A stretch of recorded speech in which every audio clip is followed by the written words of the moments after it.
Summer 10, give me only 1 minute 16 yes, seconds. and I'll fix it. Hello guys, welcome back to Asta Sand. હું છું તમારી cute Gujarati girl Aastha. Finally welcome back to self care Sunday. If summer તમારી સ્કિનને ડલ અને ten કરે છે તો આ quick home remedy help કરશે તમારી સ્કિનને રિફ્રેશ કરવાનું અને આપશે ઇન્સ્ટન્ટ ગ્લો.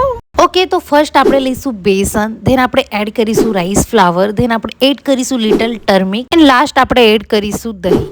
બધા ઇન્ગ્રેડિયન્ટ્સને મિક્સ કરો સારી રીતે સ્મૂથ પેસ્ટ બનાવવા માટે. પછી આ પેકને ઇવનલી એપ્લાય કરો તમારા ફેસ પર અને leave it for 10 minute. Besan help કરશે સ્કિનને ક્લીન કરવામાં અને remove dirt, oil and ten.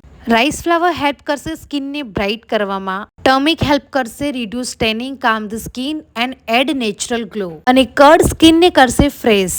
And make sure કે તમે લગાવવાના ટાઈમે બી સ્ક્રબ ના કરો અને પછી પણ સ્ક્રબ ના કરો, જસ્ટ એને વોશ કરો. Because rice flour can be harsh, so don't scrub your skin. તમે આ પેકને વીકમાં એકવાર લગાવી શકો છો. It's a simple home remedy for summer 10. If તમે પણ ડીલ કરી રહ્યા છો સમર 10 થી તો સેવ કરી દો આ વિડીયોને.